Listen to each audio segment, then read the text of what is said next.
আসসালামু আলাইকুম। আমরা এখন আছি সিলেটের ভোলাগঞ্জ সাদা পাথরে। তো আমরা মূলত এখনও সাদা পাথরে পৌঁছাই নাই, আমরা এখনও ভোলাগঞ্জে রয়েছি। এখান থেকে আমাদের সাদা পাথর যাওয়ার জন্য নৌকা ভাড়া করতে হবে, কারণ এখান থেকে সরাসরি যানবাহন চলাচল করে না, কোনো গাড়ি যেতে পারে না, কোনো রাস্তা নেই। তো এখান থেকে নৌকা দিয়ে আমাদের সাদা পাথর যেতে হবে, প্রায় 1 থেকে 2 কিলো রাস্তার দূরত্ব। আপনাদের এখানে নৌকা ভাড়া নেবে জনপ্রতি 200 টাকা করে।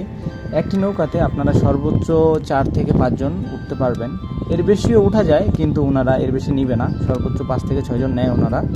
তো আমরা 4 জন ছিলাম, এই জন্য আমাদের নৌকা ভাড়া পড়ছে 800 টাকা।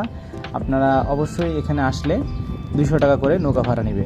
তো আপনাদের প্রথমে নৌকা ভাড়া করতে হবে। নৌকা ভাড়া করে ওই যে দূর প্রান্তে আপনারা পাহাড়গুলো দেখতেছেন মেঘে ঢাকা, ওইখানেই মূলত সাদা পাথর অবস্থিত, আমাদের ওইখানেই যেতে হবে। তো চলুন আমরা এখন সাদা পাথর দেখে আসি।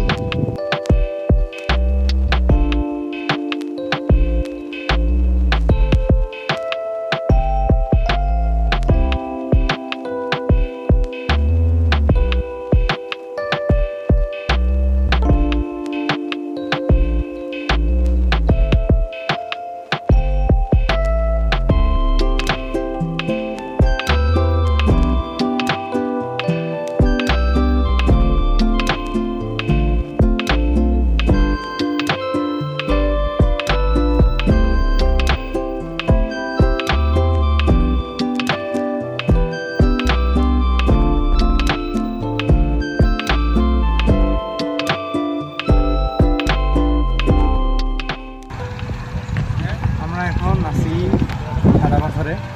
তো আপনারা যারা সাদা পাথরে আসতে যাচ্ছেন নির্দ্বিধায় আসতে পারেন। অনেকেই অনেক নিউজ দেখে অনেকে বিভ্রান্তিতে পড়ছেন যে সাদা পাথরে কোনো পাথর নাই। আসলে সাদা পাথরে পাথর আছে, যে জায়গাটুকু পর্যটন এরিয়া এই জায়গাটুকুতে পাথর আছে। তাছাড়া আসলে নদী তো আর অল্প না, অনেক বড়। এই বিস্তর নদীতে আপনাদের যেগুলা পর্যটন ছাড়া বাইরের এরিয়া, ওই জায়গাটাতে আপনাদের পাথর ওরা নিয়ে গেছে, কিন্তু যেটা পর্যটন এরিয়া সেই জায়গাতে পাথর আছে। আপনারা আসলে সমস্যা নাই, সমস্ত প্রকার পাথর আছে, সাদা পাথর, লাল পাথর, নীল পাথর, যে পাথরের দরকার। দেখেন আপনারা এই যে পুরো এরিয়াটাতে এইটুকুতে পাথর আছে, এবং কি ওনারা যে জায়গাটুকু নিয়ে গেছে ওই জায়গাটা ওনারা আবার ফেরত দিয়ে যাচ্ছে। কিন্তু আপনারা দেখেন পর্যটন এরিয়াটা পুরোটাই এখনও পাথরে ভরপুর আছে। আপনারা আসবেন, কোনো সমস্যা নাই, এখানে পাথরের জায়গাতেই আছে।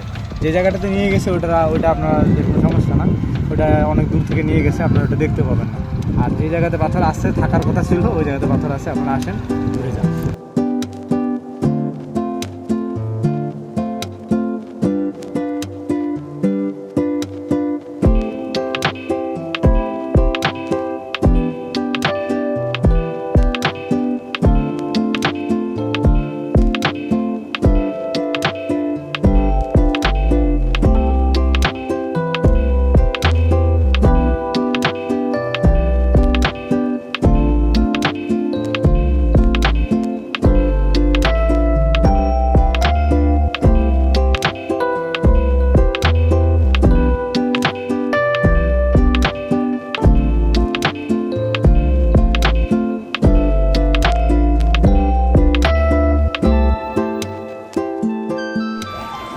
অ্যাকচুয়ালি আমার ভয়েস আপনারা শুনতে পাচ্ছেন কিনা আমি সঠিক বলতে পারতেছি না।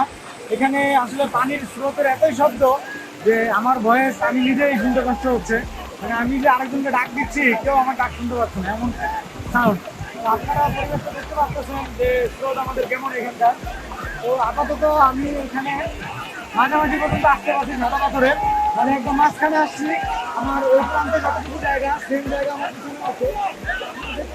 ওটা শেষ হচ্ছে ওইটা, ওখান থেকে ওইদিকে আর যাওয়া যায় না, ওটা হচ্ছে ইন্ডিয়ার এরিয়া। তো আমি আপনাদের জানানোর জন্য বলতেছি, আপনারা যদি এবার থেকে ওপর যেতে চান তাহলে অবশ্যই অনেক সতর্কতার সাথে যাবেন। কারণ আমি মধ্যখান পর্যন্ত আসছি, আমার পা ব্যথা হয়ে গেছে। কারণ পানির নিচে কোনো পাথর ছোটো বড় পুরোটা ভাঙা, পায়ে অনেক ব্যথা লাগে। তো আপনারা যখন যাবেন অবশ্যই সতর্কতার সাথে যাবেন। আর আমার সাজেশন থাকবে যে আপনার ওখানে যাওয়ার কোনো দরকার নেই।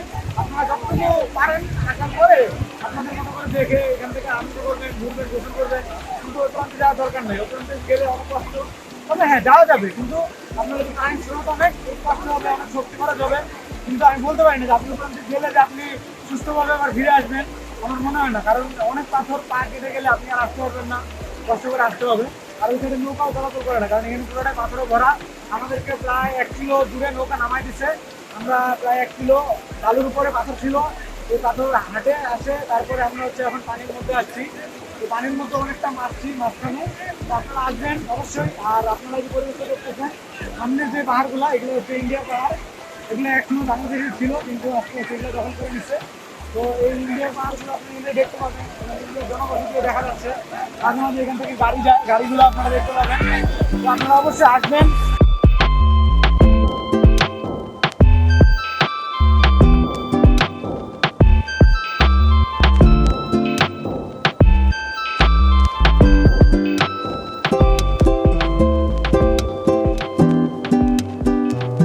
সাদা পাথরে বর্তমানে অনেক বৃষ্টি, তো আমরা এখন আর এখানে উপস্থিত থাকতে চাচ্ছি না, আমরা এখন এখান থেকে কন্ট্যাক্ট করবো। তো আমরা নৌকাতে চলে আসছি, আরও নৌকা আমরা আমাদের নৌকার এখানে আসছি। মেঘের অবস্থা দেখতে পাচ্ছেন, আকাশ অনেক অন্ধকার, এই জন্য আমরা এখানে আরও কিছু থাকতে চাইছিলাম, কিন্তু আবহাওয়া অবস্থা থেকে আমরা আর এখানে থাকতেছি না। তো আমরা এখান থেকে চলে যাচ্ছি, ইনশাল্লাহ এখানে আসেন, ভালো কিছু হবে। তো ভালো থাকেন।